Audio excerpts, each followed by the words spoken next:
Lyle Brenner woke to silence. The morning light filtered through half-drawn blinds, casting thin stripes across the empty side of the bed where Callie should have been. He rubbed his eyes, glancing at the clock. 7:15 a.m. His 41st birthday had arrived with little fanfare. Exactly as he'd expected, he swung his legs over the edge of the bed, his joints protesting with dull aches. 12 years of construction work had taken its toll, but he'd never complained. Not about work, not about the growing distance in his marriage, not about anything. Lyle believed in fixing problems, not whining about them. The wooden floor felt cool against his bare feet as he made his way downstairs. The house was quiet in a way that felt hollow rather than peaceful. Callie must have left early for her real estate office. Not unusual these days. Their paths crossed less and less, like two strangers sharing living space rather than partners sharing a life. When he entered the kitchen, he stopped. There on the granite countertop sat a tray of cookies. Golden brown, perfectly round, with chocolate chips still glistening as if they'd just come out of the oven. Beside the tray was a pastel pink note, the paper crisp and new. "Happy birthday, Lyle. Eat as many as you like.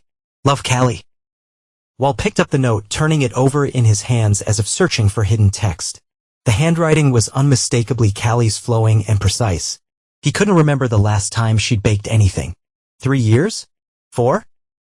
Sometime before things had gone cold between them that he lifted a cookie, examining it with the same careful attention he gave to measuring cuts for his carpentry work. It looked normal enough. Smelled right to buttery sweet with that homey warmth that should have made him feel cared for. Instead, a creeping unease settled over him. Lyle took a small bite. The flavor was perfect, sweet, but not cloying, with a hint of vanilla. He chewed slowly, trying to place why something as simple as birthday cookies from his wife felt wrong. It wasn't just that Callie hadn't baked in years. It was that she hadn't seemed to care about his birthday or much of anything about him for just as long. After the miscarriage 5 years ago, something had broken between them. She'd pulled away, blamed him for not being supportive enough, though he'd done everything he could think of. He'd suggested counseling. She'd refused. He'd tried date nights. She'd been distant. He'd proposed a fresh start in a new home. She'd agreed, but the walls between them had only grown higher. Wall set the half-eaten cookie down and pulled out his phone. He opened his text thread with Oscar McLean, his best friend since high school and the only person who truly understood the state of his marriage, that he typed. "She baked either she's dying or I am." The reply came almost immediately. "Cookies, cake. Please tell me it's not those lemon bars she used to make. Those were lethal. Chocolate chip cookies in a pink note calling me by name. Damn, you checked them for poison." Wall snorted, but Oscar's joke landed closer to truth than comfort. He stared at the cookies, then wrapped the one he'd bitten in a napkin and slipped it into his pocket.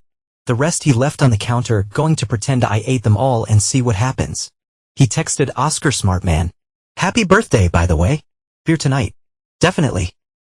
Al tucked his phone away and headed upstairs to shower under the hot spray. He couldn't shake the feeling that something fundamental had shifted. These cookies weren't a peace offering. They weren't a return to better days.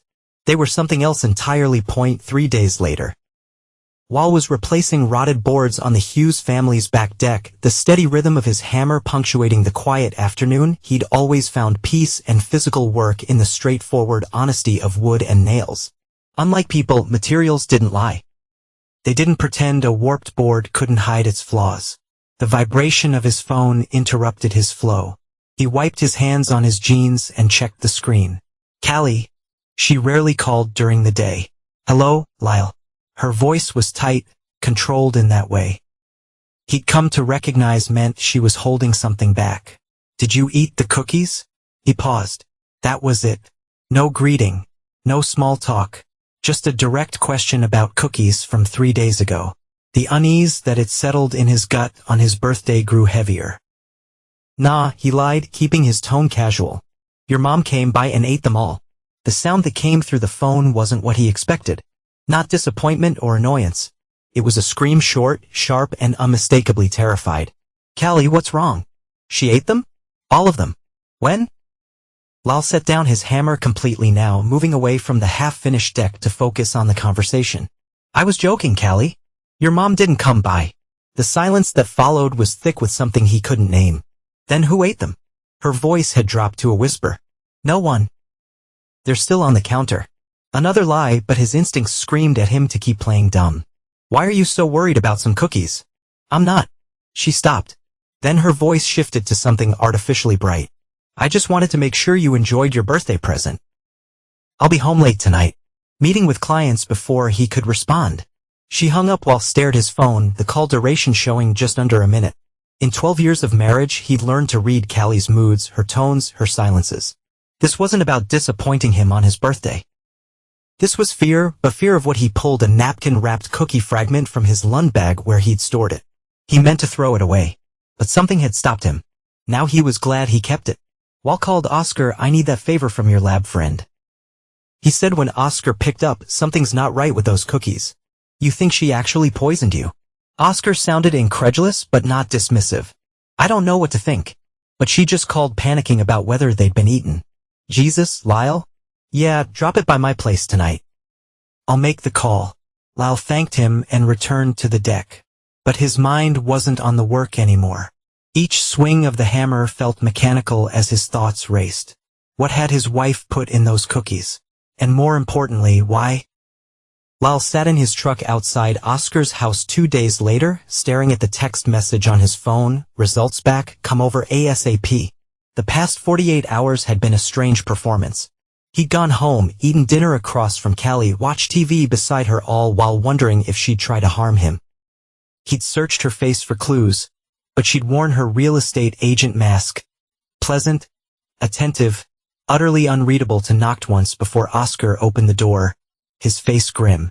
Dear Oscar offered, leading him to the kitchen. Just tell me. Oscar handed him a printed lab report.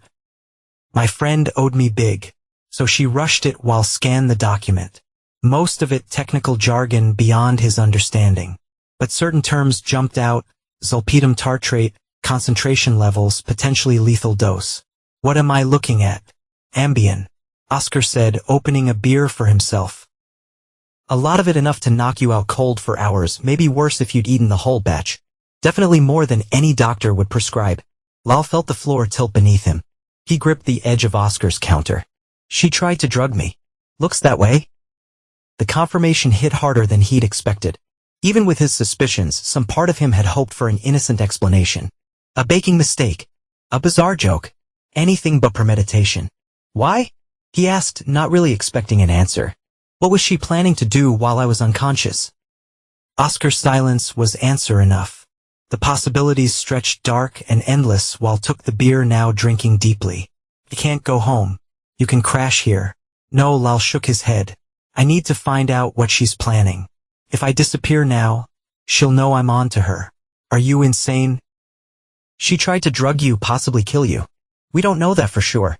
The hell we don't. Oscar jabbed a finger at the report. Those levels aren't accidental, Lyle. I need to know why and what she planned to do next. Lyle's voice hardened. I'm going home, but I won't eat or drink anything she gives me. And I'll start digging. Oscar looked like he wanted to argue further, but recognized the determined set of his friend's jaw. Fine, but you text me every morning to let me know you're still breathing. Got it? Lyle nodded, folding the report and tucking it into his pocket beside his wallet. The weight of it felt like a stone. Thanks for this, he said. Just be careful. People who can do this. Oscar gestured to the report. They're not who you think they are. Driving home, Lyle realized Oscar was right. The woman waiting in their house wasn't the woman he'd married. She was someone capable of calculating doses of planning his unconsciousness of screaming in terror when she thought someone else might have been harmed instead. The neighborhood looked the same as he pulled into his driveway. Tidy homes with well-kept lawns, porch lights glowing against the gathering dusk. But as Lyle stepped through his front door, he felt like he was entering enemy territory. Callie looked up from the couch, her smile practiced. You're late. Got caught up helping Oscar with something. Not a lie, not the truth. His new language with her. I saved you dinner. Already ate? Another half-truth. He grabbed a burger on the way to Oscar's, unable to stomach the thought of her food. Her eyes narrowed slightly, but her smile didn't falter. How was your day? Fine. He hung his jacket by the door, feeling the report crinkle in his pocket, finishing up the huge job tomorrow. That's nice. The small talk continued, each word a brick and a wall between them. Lyle watched her hands, the same hands that had measured out a drug meant to render him helpless. He studied face to face that had smile while writing, eat as many as you like on a pink note. That night, he lay awake beside her, listening to her breathe. When he was certain she was asleep, he slipped out of bed and locked himself in the guest bathroom with his phone. I need to figure out what she's planning. He texted Oscar. The reply came minutes later. Be smart. Be careful. I've got your back. Lyle stared at himself in the mirror, the harsh bathroom light emphasizing the new lines around his eyes, the tension in his jaw. Something fundamental had shifted in his world.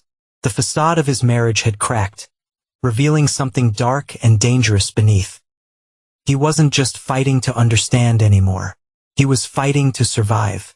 Keep it casual, Oscar advised over coffee at a diner 3 miles from Lyle's house. They'd chosen the spot for its distance from Callie's usual haunts. Don't give her any reason to think you know. Lyle nodded, turning his mug between his palms. A week had passed since the lab results. 7 days of smiling at his wife while knowing she tried to drug him. 7 nights of pretending to sleep deeply while actually listening for her movements in the darkness. I need access to her computer, Lyle said, and her phone. That's risky. So is living with someone who slipped me Ambien. Lyle's voice remained low. But there was an edge to it now. Something hard that hadn't been there before.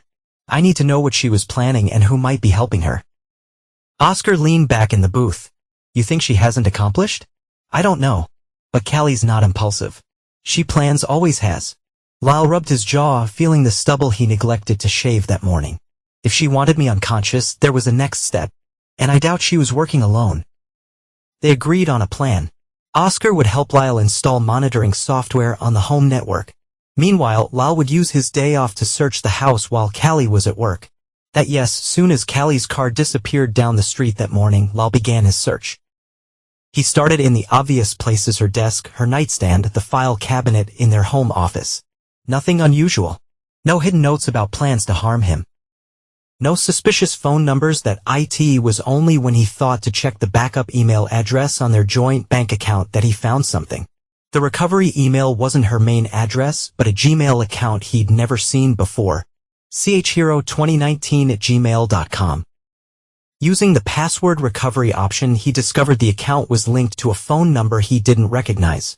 Got something, he texted Oscar, sending a screenshot. Hero, Callie Hero? Hero is her maiden name. With this lead, Lyle dug deeper.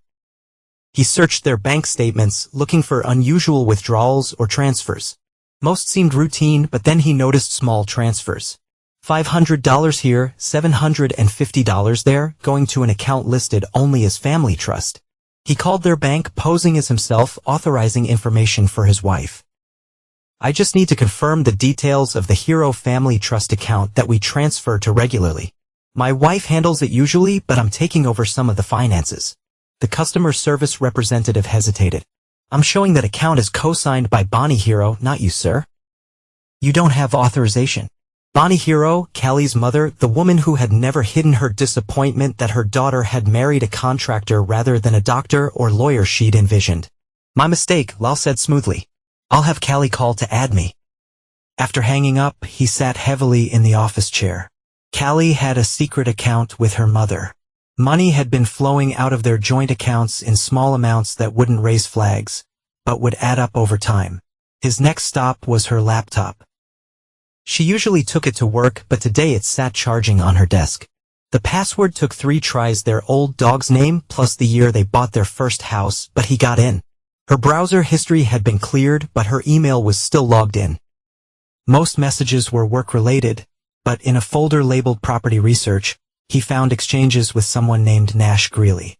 The conversations seemed innocuous at first glance, discussions about property values and investment opportunities, but one line in a recent email caught his attention. The workshop situation is ideal. Exactly what we discussed. His workshop, the detached garage he'd converted into a workspace for his carpentry projects. What about it was ideal? He forwarded the emails to himself, then carefully returned a laptop exactly as he'd found it. Next, he checked her cell phone bill online. Callie's call and text history showed frequent communication with her mother and her best friend Heather as expected, but there was also a number with a California area code that appeared regularly, often with calls lasting 30 minutes or more. Lyle ran the number through a reverse lookup service. Nash Greeley, same name as in the emails that be why the time he heard Callie's car in the driveway that evening. Lyle had discovered enough to know he was right to be suspicious, but not enough to understand the full picture. He had names now: Bonnie Harrow, his mother-in-law, and Nash Greeley, an unknown man in California. He had evidence of hidden money and secretive communications. What he still didn't have was the why or the plan that had started with drug cookies on his birthday. "How was your day off?" Callie asked as she hung her blazer in the hall closet. "Productive," Lyle answered. It wasn't a lie. "Very productive." He framed photo mocked him from the bookshelf. Callie and Lyle on their wedding day. Her white dress bright against the green of the garden venue. His arm around her waist. Both of them laughing at something outside the frame. Lyle stared at it as he waited for Oscar to arrive. Remembering the man he'd been then. Trusting, open, deeply in love that they'd met at a hardware store of all places. He'd been choosing lumber for a client's built-in bookshelves. She'd been looking for paint samples for her first real estate flip project. They'd reached for the same paint stirrer and laughed at the coincidence. Coffee had led to dinner, dinner to dating, and 14 months later, to vows exchanged beneath a white arch draped with ivy. The happiness had been real. He was certain of that much. For the first 5 years, they'd been solid, different in many ways, but complementary. He built things. She sold them. He was steady. She was ambitious. They talked about children eventually when the time was right. Then she'd gotten pregnant unexpectedly. They'd been surprised, but quickly adjusted their plans, converting the home office into a nursery, picking names, dreaming of a future as 3 instead of 2. The miscarriage happened at 16 weeks. One day, they were discussing whether to find out the baby's gender. The next, they were in the emergency room. Callie pale and trembling as the doctor delivered the news that there was no heartbeat. The knock at the door pulled Lyle from the memory. He opened it to find Oscar holding a 6-pack and a pizza box. "Figured you weren't cooking much these days," his friend said, stepping inside. They settled in the kitchen, as far from the master bedroom as possible, where Oscar had confirmed there were no hidden listening devices. "I've been thinking about when it all changed," Lyle said, opening a beer. "After we lost the baby," Oscar nodded. He'd been there through it all: the funeral arrangements for a child who never drew breath, the weeks of silence that followed, the gradual realization that Callie wasn't bouncing back. "She blamed me." Lyle continued, the words bitter on his tongue, said I'd been too focused on that big restoration project, that I didn't do enough when she wasn't feeling well those last few days. "That's not fair. You couldn't have known." "Doesn't matter. She decided I failed her. I'll take a long drink." "I tried everything to make it right. Suggested grief counseling. Offered to try again when she was ready, even thought about moving to give us a fresh start. And she shut it all down." Yeah, it was like Lyle searched for the words. Like she decided I wasn't worth the effort anymore. "But she also wouldn't leave." Oscar frowned. "Financial reasons?" "Maybe partly. But we've both done well." "She could have afforded to go." Lyle shook his head. "No, she stayed because it was easier than starting over. Or because she had some other plan brewing, a plan that apparently involves drugging you and possibly worse." While not grimly, "I found some pieces, but I still don't have the full picture. I need to talk to people who might know what she's been saying or doing when I'm not around." "Who do you have in mind?" "There's a barista at Callie's favorite coffee shop, Marlowe something. She worked as a server at one of Callie's charity events last year. I remember Callie being irritated that she overheard some conversation." "Worth a shot." Oscar agreed. "What about this Nash guy? Any luck tracking him down?" "He's in real estate development in San Francisco. Comes up to Portland every couple months for projects, according to social media. And Callie's been in regular contact with him." "Yeah, but I need to know what they're planning. The cookies were just step 1. Oscar's expression darkened. "You need to be careful, Lyle. If she's willing to drug you, what else might she do if she realizes you're investigating?" "That's why I need to move quickly," Lyle said, pushing aside his half-eaten slice of pizza. "And why need your help setting up surveillance on the house before I confront anyone?" They spent the next hour installing small cameras in the main living areas of the house, places where Callie might have conversations if she brought someone home. Lyle drew the line at their bedroom, unwilling to cross that threshold despite everything, as Oscar was leaving. He paused at the door. You know, most guys would have just left after finding out about the ambient file for divorce, gotten a restraining order. Lyle's jaw tightened. Most guys didn't grow up bouncing between foster homes after losing both parents at age 8. I don't run from problems. Oscar, I fixed them. Or in this case, I exposed them.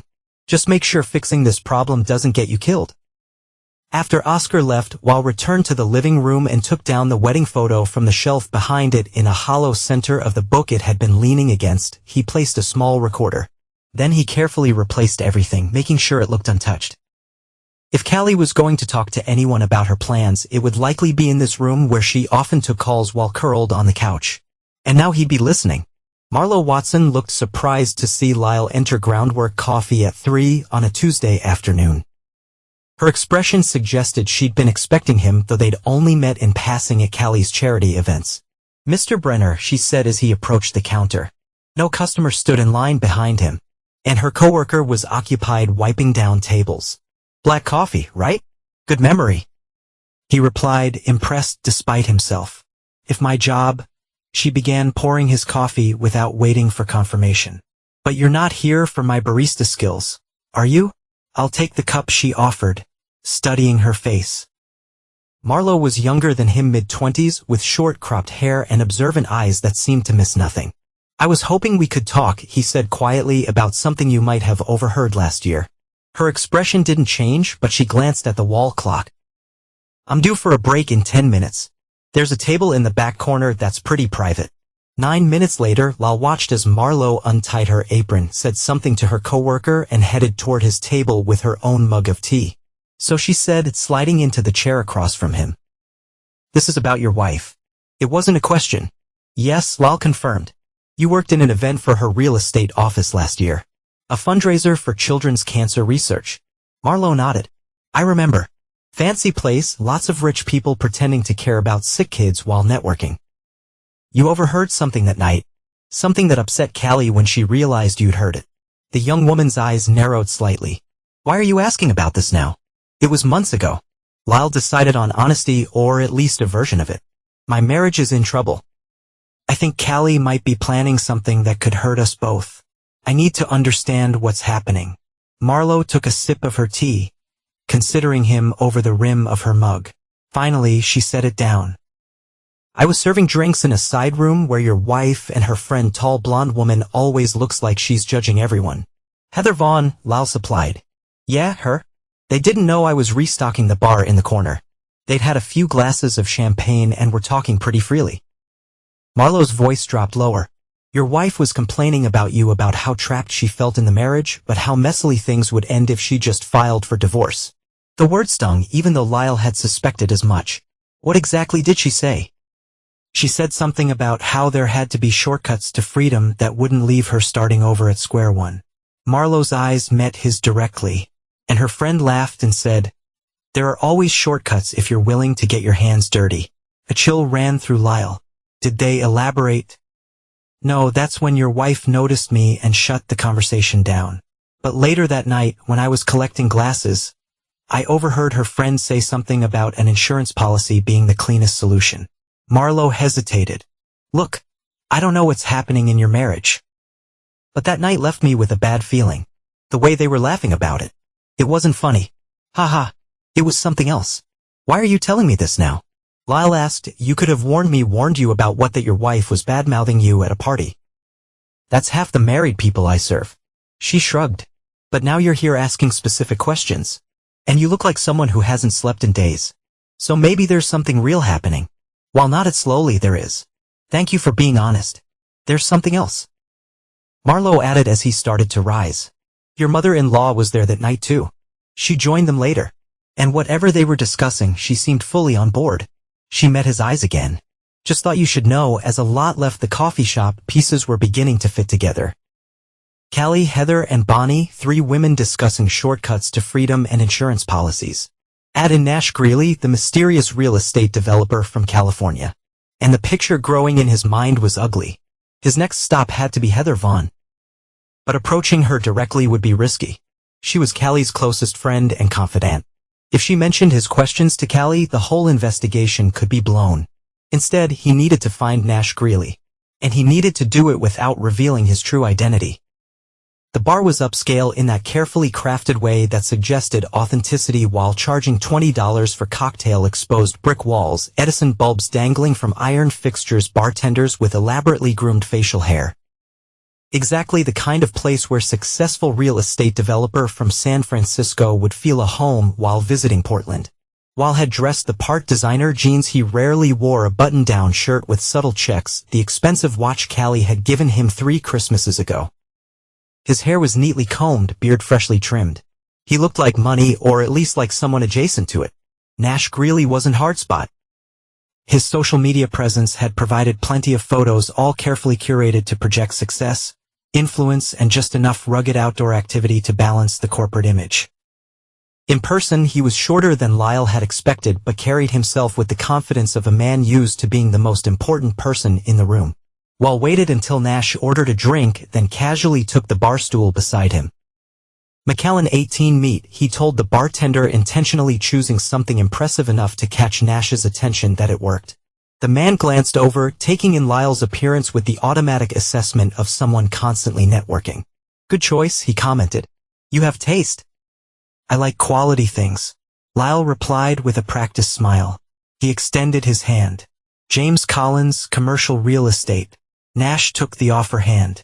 "Nash Greeley, same field, based in San Francisco. I thought you look familiar. Didn't you close that waterfront development deal last year? The one with the mixed-use space and luxury condos." Nash's eyes lit with interest and a touch of vanity. "Harborview? Yeah, that was mine." The conversation flowed easily after that, as Lyle had hoped it would. Men like Nash loved talking about their successes. And Lyle had research enough to ask the right questions, sprinkle in enough industry jargon to seem legitimate. He let Nash do most of the talking, steering the conversation gradually toward Portland's market. "I'm looking at a few properties here," Lyle said after they'd moved to a table. "There's second drinks between them. A local agent's been showing me around. Callie Brenner, you might know her." Nash's expression shifted subtly, a moment of calculation behind his eyes before he smiled. "Yeah, I know Callie. Smart woman. Ambitious." "That's the impression I got." Al kept his tone casual. "She mentioned a workshop property that might interest me. Something about good bones, but needing modernization." For a fraction of a second, Nash's smile faltered. Then it was back, slightly tighter than before. "Workshop? Not sure which one you mean. Maybe I'm misunderstood." It was something about a workspace with garage doors. Potential for conversion to retail or studio space. Nash's eyes narrowed slightly. "You should ask her for details." "I plan to, but she's been weirdly vague about it." "Mentioned something about waiting for the right time." Lyle leaned forward, lowering his voice, confidentially. "Between us, I got the sense there might be some issue with the current owner. She hinted at some kind of for sale coming up." The trap was set, and Nash walked right into it. He gave a short laugh. "That's one way to put it." "What do you mean?" Nash glanced around, then shrugged. "Look, since we're in the same business, Callie approached me about helping stage a situation at her husband's workshop. The guy's a contractor or carpenter or something. Has this detached garage she uses? Apparently, it's not up to code in some ways.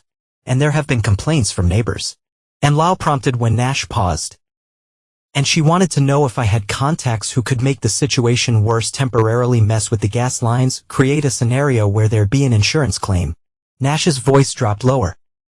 "She talked about payouts, about how her husband would be taken care of, and the property would be free and clear for development." While fought to keep his expression neutral, though his heart hammered against his ribs. "Sounds like a potential legal mess. That's what I thought. I told her I'd think about it. But honestly, it sounded sketchy as hell." Nash shook his head. "I mean, I've been some rules in my time. But what she was suggesting, I got the feeling she wasn't just talking about an insurance scam." "What do you think she meant?" Nash's eyes met Lyle's directly. "I think she wanted her husband out of the picture. Permanently. And I want no part of that." Lyle nodded slowly, his mind racing to process this confirmation of his worst fears. "Smart move, staying clear." "Yeah, well," Nash finished his drink. "Plenty of legitimate deals out there without getting mixed up in domestic drama. If you're working with her, my advice is to watch her back. I appreciate the warning." They parted ways shortly after exchanging business cards with promises to stay in touch that both knew were empty. As soon as Nash was out of sight, Lyle ducked into the restroom and splashed cold water on his face. Staring at his reflection in the mirror, his wife had tried to drug him. She'd approached a business associate about tampering with his workshop to place where he spent hours every day. Gas lines, insurance payouts. Taken care of, she wanted him dead. The realization should have devastated him. But instead, a cold clarity settled over Lyle. Now he knew the pieces were coming together. Callie, her mother, Heather, and Nash, though Nash seemed to have balked at the actual implementation. The question now wasn't what Callie was planning. It was what Lyle would do about it. He pulled out his phone and texted Oscar, "Got what I needed from Nash." He confirmed it. "She wants me gone." The reply came seconds later. "What's the plan?" Lyle's fingers hovered over the keyboard. Then he typed, "A belated birthday party with all the key players invited." It was time to end this game. A party. Callie's surprise seemed genuine as she stood in their kitchen. Car keys still in hand from her day at the office. "What for?" "My birthday," Lyle replied, keeping his voice light. "I know it was a few weeks ago, but I've been thinking we haven't entertained in ages. And the deck at the Hughes place turned out so well.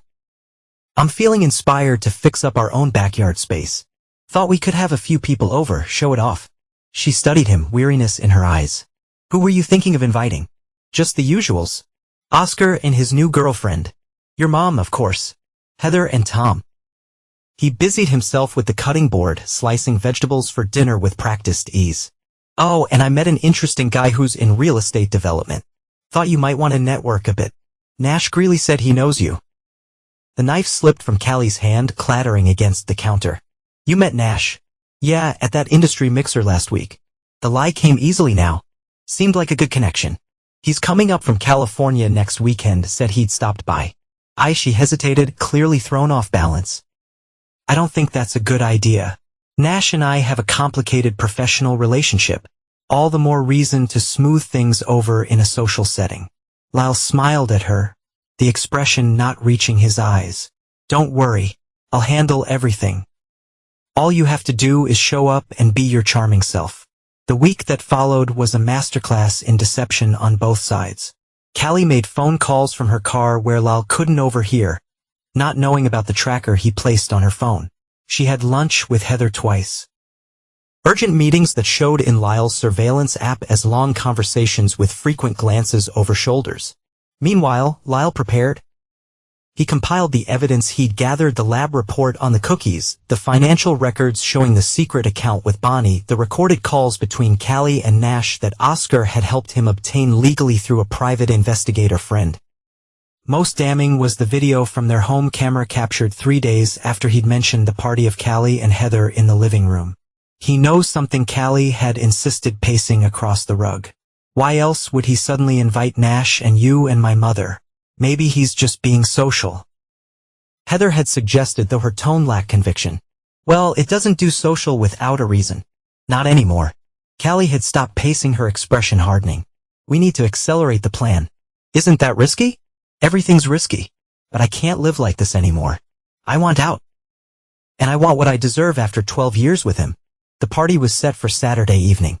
Lyle spent the morning preparing food, setting up the backyard with string lights and the new deck furniture he'd built himself. He set up his laptop and a projector in the living room, connecting them to the large blank wall they'd always meant to fill with art, but never had. Oscar arrived early, ostensibly to help, actually to install the final pieces of surveillance and to be there as backup if things went south. "You sure about this?" he asked as they arranged chairs in the backyard. "It's not too late to just go to the police with what you have." "It's not enough," Lyle replied. "They'd investigate, sure. But Callie would twist it, say it was a misunderstanding, that she never meant to harm me. Her mother would back her up. Heather too." He shook his head. "No, I need them to reveal themselves to each other." And to me, guests began arriving at 6, Bonnie Harrow first, her silver hair perfectly styled, her smile brittle as she handed Lyle a bottle of wine that cost more than he'd spend on a week's groceries, then Heather and her husband Tom, who looked uncomfortable as if he'd rather be anywhere else.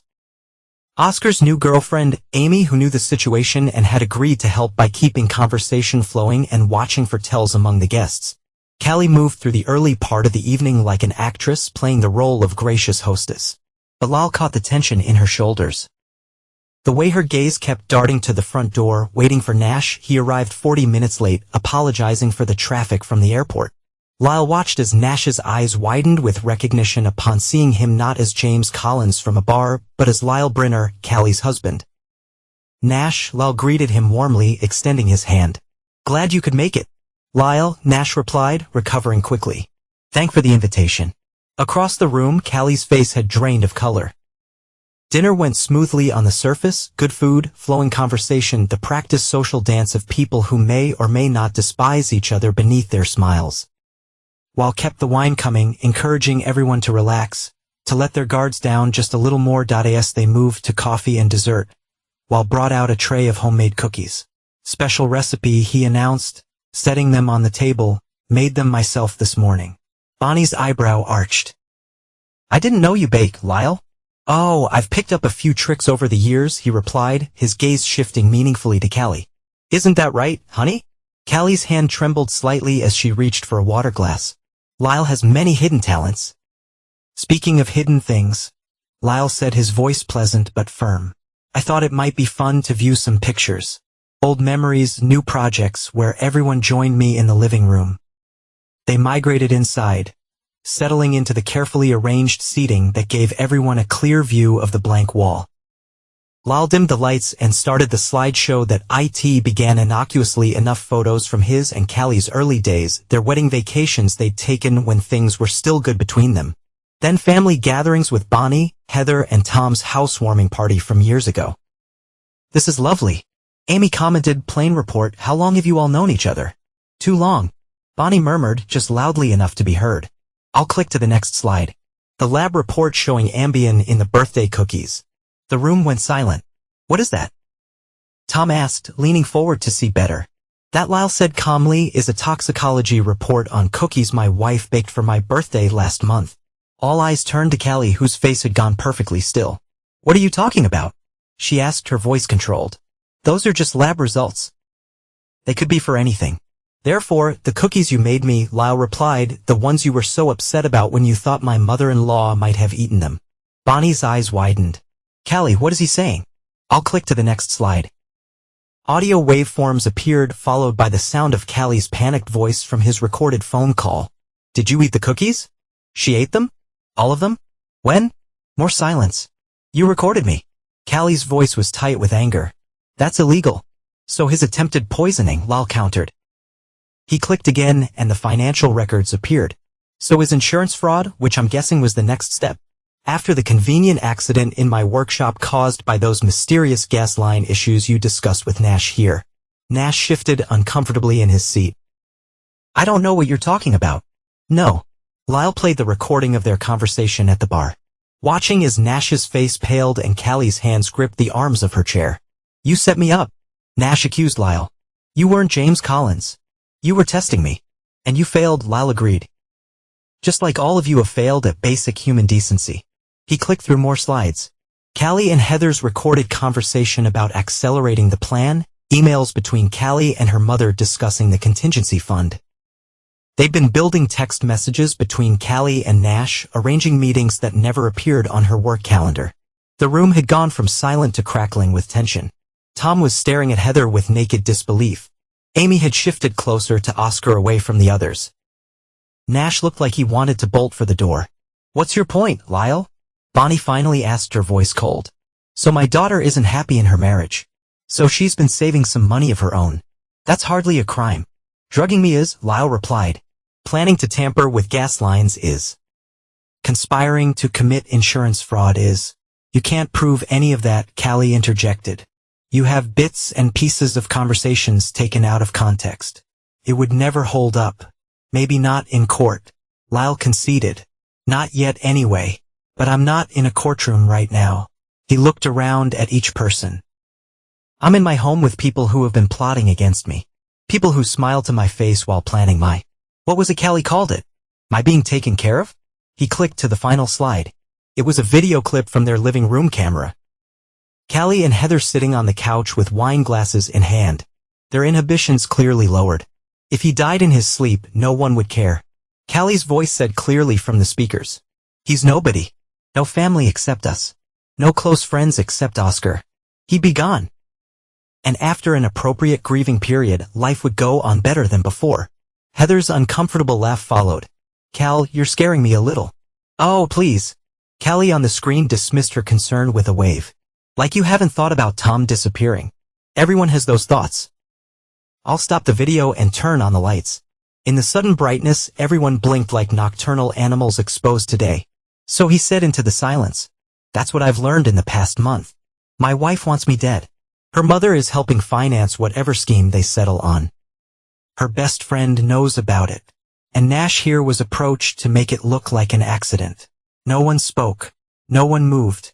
Then Callie stood smoothing her dress with practiced composure. This is absurd. You've taken everything out of context. Lyle, I was joking with Heather. The cookies were a failed recipe. I must have mixed up sugar with something else. As for the money, yes, I've been saving because this marriage has been over for years. And I wanted to be prepared when we finally admitted it. Mixing up sugar with prescription sleep medication. Lyle shook his head. That's her defense. I don't need a defense. She snapped. This isn't a trial. Not yet. He agreed. But it could be he turned to face the others. All of you should know every bit of evidence I've shown tonight has been backed up. Copies are with my lawyer with instructions to take them to the police. If anything happens to me, Nash stood abruptly. I think I should go running away, Nash. Lyle asked, like you always do when things get complicated. Callie told me all about your pattern. You don't know anything about me. Nash retorted. I know you're a coward who was willing to discuss ways to harm me until you realized it might affect you personally. Lyle's voice was steady, his gaze unflinching. I know you've been stringing Callie along with promises of fresh start in California that you never intended to keep. Callie's head snapped. Nash? What's he talking about? I'll smile grimly. Did you really think Nash was planning a future with you? Callie? He's got someone in every city he works in. You're just Portland. That's not true. Nash protested. But his eyes gave him away. The room erupted, then Callie shouting at Nash. Bonnie trying to calm her daughter, Heather attempting to defend herself to a stone-faced Tom. Oscar and Amy sat quietly, witnesses to the implosion. While let it continue for a minute, watching the facade crumble, the alliances splinter. Then he spoke, his voice cutting through the chaos. All you need to leave? Now they turned to him, various expressions of shock and anger on their faces. Lal Callie began, her tone shifting to something softer, pleading. We need to talk about this alone. No, he said simply, we don't. I've heard everything I need to hear. This is my house, she insisted. Not anymore. He held up a folder she hadn't noticed before. I filed papers yesterday. You'll be served formally on Monday. But for now, you can pack what you need for a few days and go to your mother's. The rest will be handled through lawyers. You can't just throw me out. Actually, I can, especially with evidence of you attempting to harm me in this house. His expression hardened. Don't test me on this, Callie. Not tonight. She stared at him, calculation and fury warring in her eyes. And she turned on her heel and marched upstairs, presumably to pack. The rest of you, Lal addressed the remaining guests, need to leave now. Tom, I'm sorry you got caught up in this. Oscar will see everyone out. They filed out in uncomfortable silence.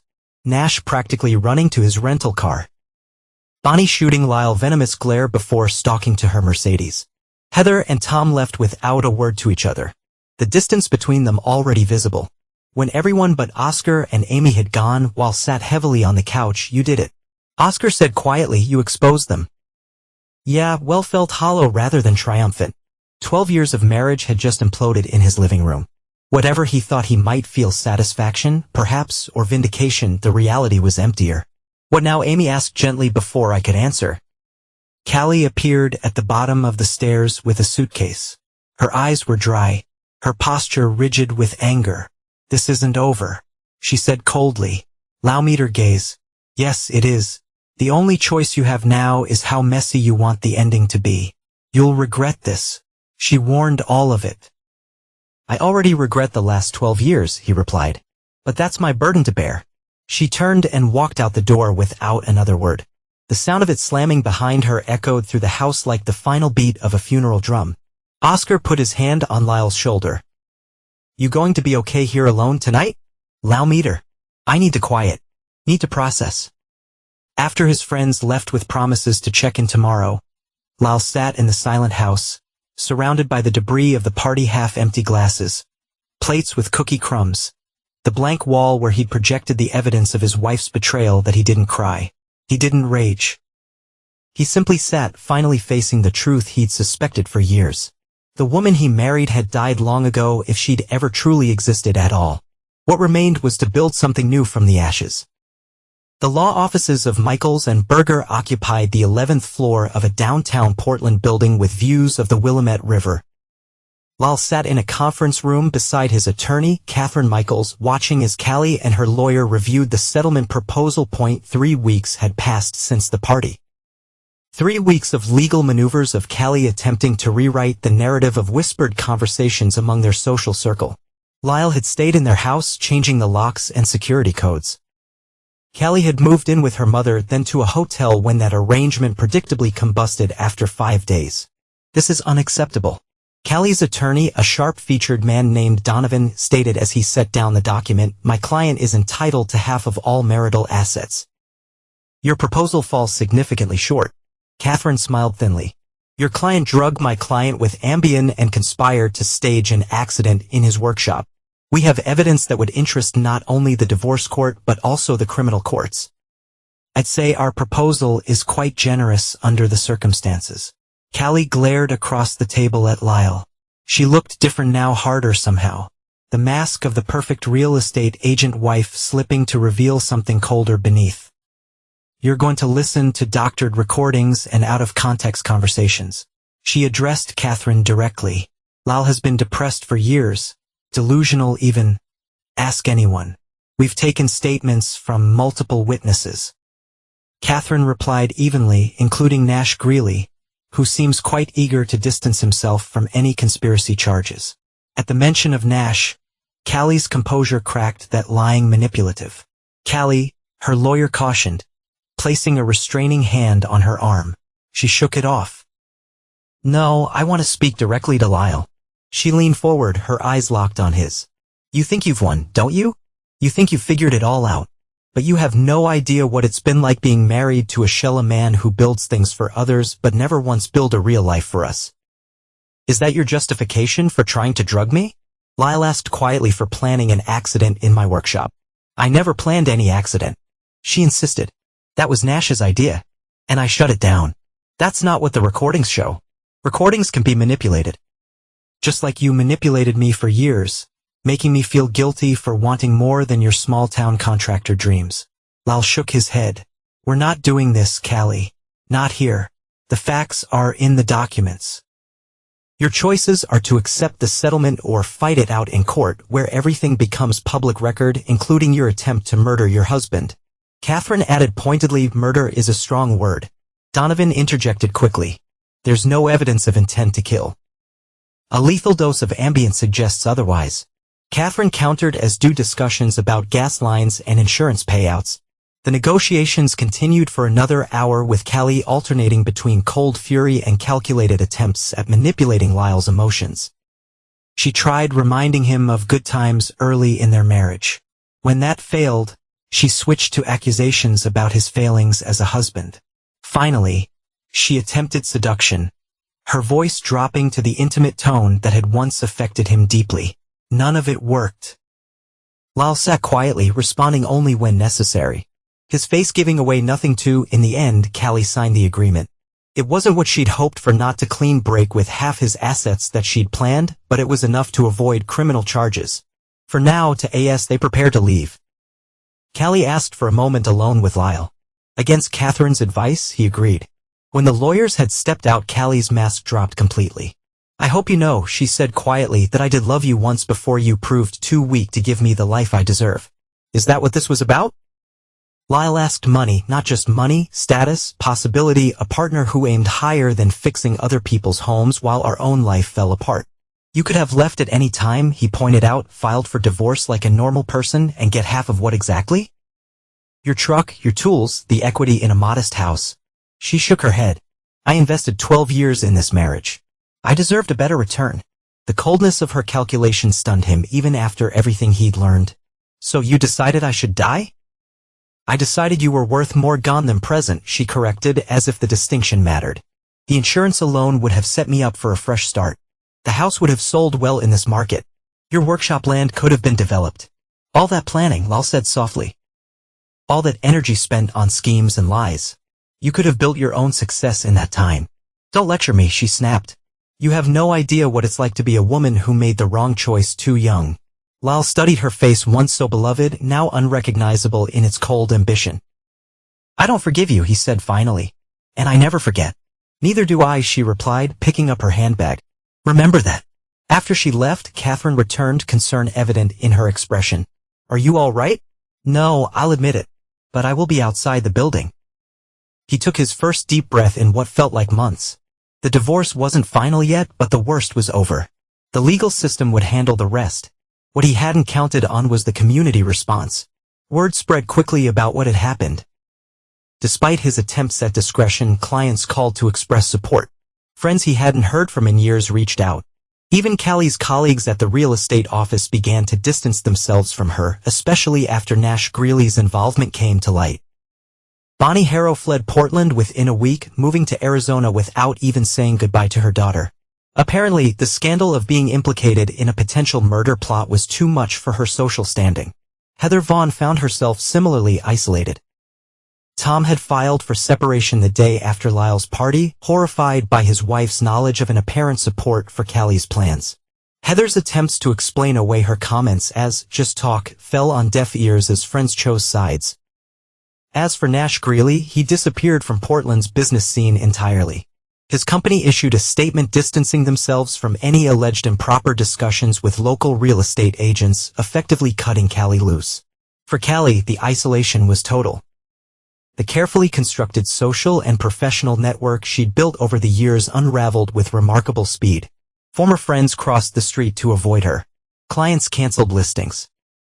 The charity board she'd sat on quietly asked for her resignation. 3 months after their legal settlement, Lyle received a text message from an unknown number. You've ruined my life.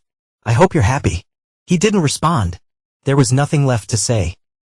California's sunshine bathed the San Francisco waterfront in a golden glow that Callie would have once found energizing. Now, 6 months after her life had imploded, she barely noticed the perfect weather as she nursed an overpriced cocktail and outdoor cafe. Her eyes fixed on the entrance of the office building across the street.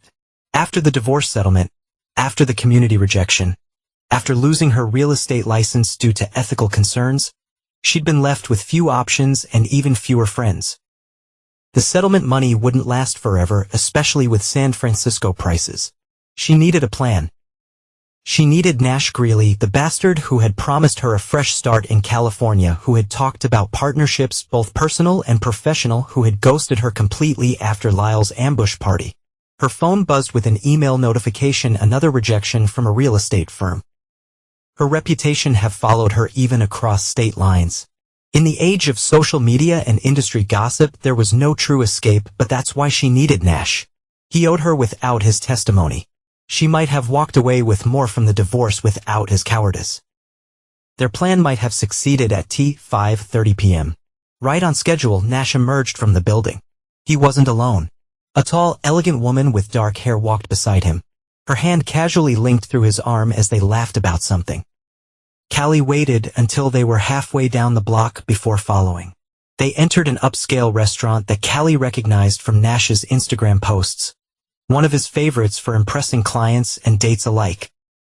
She gave them 15 minutes to get seated and comfortable, then approached the host's stand, smoothing her hair and fixing her most charming smile in place. I'm meeting friends, she told the host. Nash Greeley? I'm running late. The host checked his tablet. Ah yes, Mr. Greeley and Ms. Delaney. Right this way. Callie followed him through the dimly lit restaurant, rehearsing what she would say. She needed to be firm but not hostile, convincing but not desperate. Nash responded to confidence to people who offered value. She saw him before he saw her, his head thrown back, and laughed her at something the dark-haired woman had said. The same laugh he'd once directed at Callie's jokes. The same attentive lean toward his companion that had once made Callie feel like the center of his universe. Then he looked up and saw her. The change in his expression was immediate shock, then dismay, then a rapid calculation of escape routes. Callie, he managed his voice tight. What are you doing here? Hello, Nash. She slid into the empty chair at their table without waiting for an invitation. Aren't you going to introduce me to your friend? The woman looked between them, confusion evident. Nash, Adrian, this is a former business associate from Portland. Callie Brenner, sorry, it's Harrow again now, isn't it? Still Brenner. Actually, Callie corrected, extending her hand to Adrian. Nash and I were very close. Weren't we, Nash? We worked together briefly, he said curtly. Callie, this isn't a good time. It never is with you, she replied sweetly. Always busy, always rushing to the next opportunity. The next woman, Adrian's expression shifted from confusion to wariness. I think I'll give you two a moment to talk. She stood gathering her purse. Nash, I'll be at the bar. Once she'd gone, Nash leaned forward, his voice a harsh whisper. What the hell are you doing? You can't just show up here. Can I? You've been ignoring my calls for months. After everything you promised me, I didn't promise you anything. He snapped. We had some discussions about potential business opportunities. That's it. Callie laughed to sound brittle. Business opportunities? Is that what we're calling it now? What about all those nights in Portland? The plans we made, there are never any real plans, Callie. Nash glanced nervously toward the bar where Adrian waited. You were convenient. A local contact with insider knowledge. Then you started talking about drugging your husband, staging accidents. And I wanted out. You suggested the gas line idea. She hissed. Don't pretend you were some innocent bystander.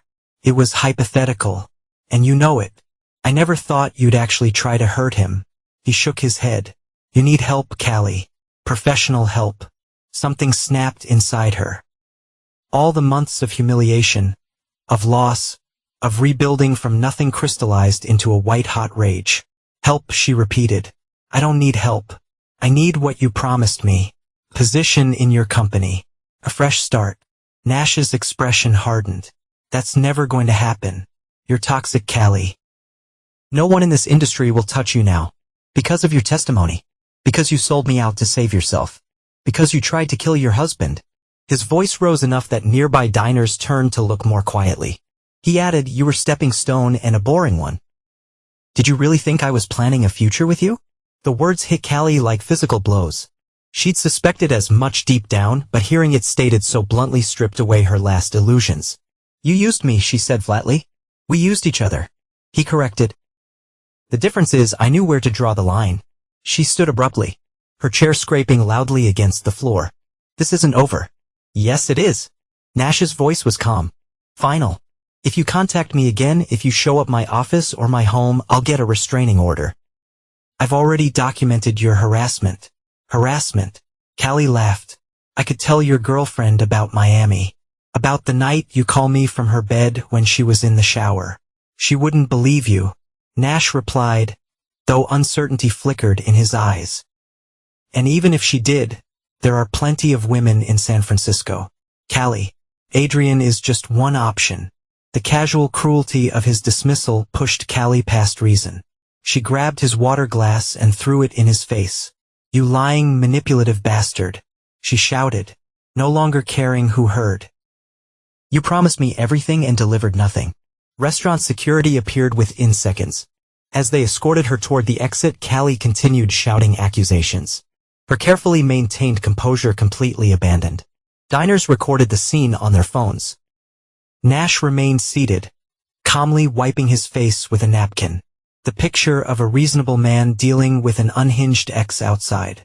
The host who had seated her now blocked her from re-entering. Ma'am, please leave or we'll have to call the police. Fine, she spat. This place is overrated anyway.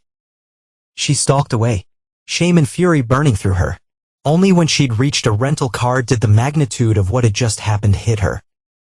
She'd lost control, created a scene, probably generated more social media content that would follow her, reinforcing the unstable ex-wife narrative. 6 months of carefully rebuilding her image destroyed in 5 minutes of unchecked emotion. Her phone chimed with a notification, a text message from an unknown number of Portland area code. She opened it to find a single image, an oatmeal raisin cookie on a plate that in no caption, no explanation needed. The message was clear. While knew it was her birthday, and he hadn't forgotten anything back in her sterile extended stay hotel room. Callie stared at her reflection in the bathroom mirror. She barely recognized the woman looking back at her hair grown out from its perfect bob, dark circles under her eyes.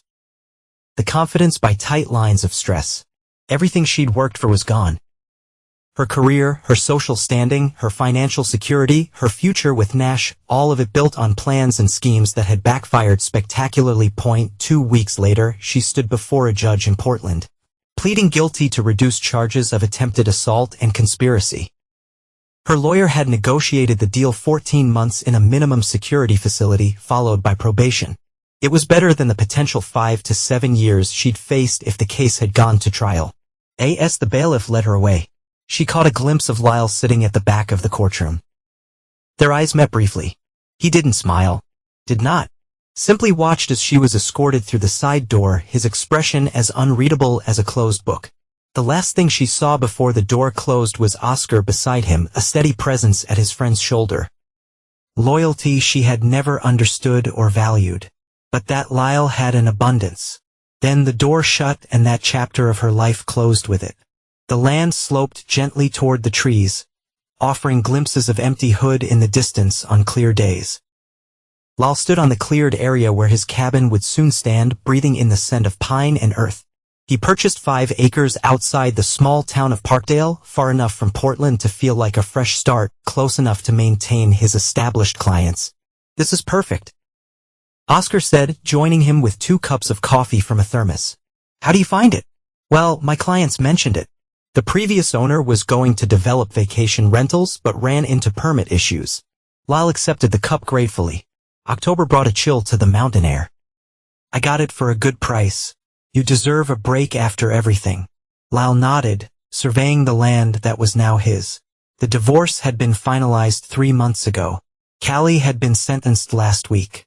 A chapter had ended, and he was determined that the next one would be entirely of his own writing. The cabin plans were spread across the hood of his truck, his own design, modest but with the craftsmanship details that mattered to him. Good bones, natural materials built to last. A woodworking studio attached to the main structure with large windows to lead in the natural light. "When you break ground," Oscar asked, studying the plans.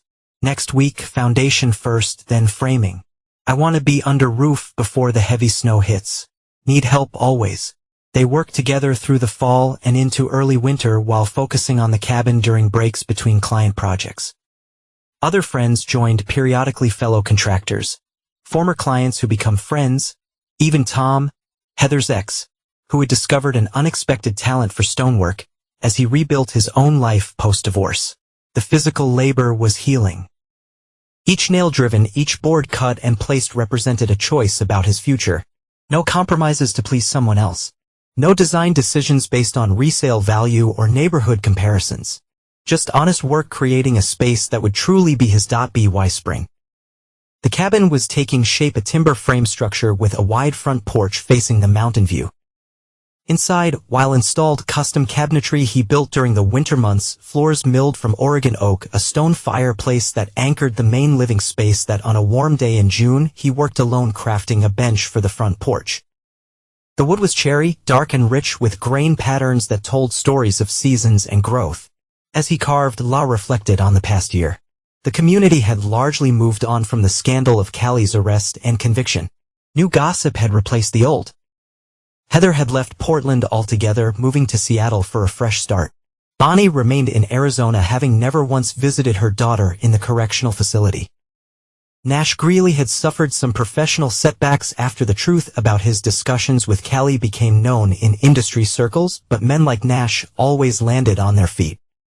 Last Al had heard he was working on projects in Austin, Texas, another city, another network, another group of women who didn't know his history. Lyle's own wounds had healed slowly but steadily. The betrayal still stung when he allowed himself to dwell on it. But those moments came less frequently now. The anger had faded to something quieter, determination to live well rather than seek further vengeance. He finished the bench as the sun began to set, carefully routing letters into the backslat. Forgive rarely, trust wisely, build everything, not a conventional motto perhaps, but one that felt right to him now. The following week, while drove into town for supplies and stopped at the local cafe, a cozy place with mismatched furniture and excellent coffee, he became a regular over the months of cabin construction, appreciating the quiet atmosphere and lack of pretension. Marlo Watts looked up from behind the counter as he entered. Her cropped hair now dyed a vibrant blue. She'd moved from Portland to Parkdale 3 months ago, transferring to the cafe's main location after the city branch closed. "The usual?" she asked as he approached. "Please." He settled onto a stool at the counter, while she prepared his black coffee and slice of banana bread. "How's the cabin coming along?" she asked, sliding his order across him. "Almost finished. Just some trim work and final touches left."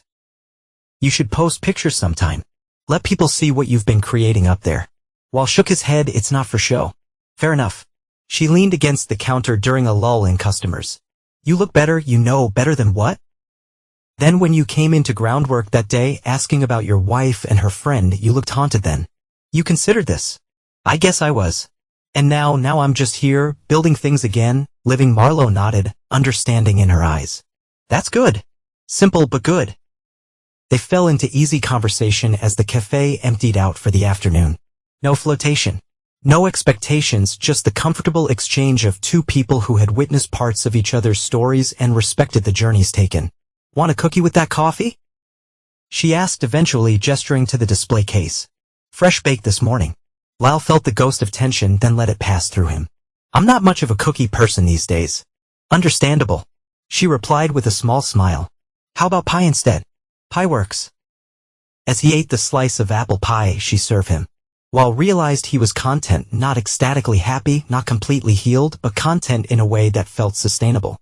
He had work that fulfilled him, a home he'd built with his own hands, friends who had stood by him through the worst, and now new acquaintances who knew nothing of his past trauma. The peace he felt wasn't about forgetting. He would never forget the lessons learned through Callie's betrayal, but he had refused to let that betrayal define him or determine his future.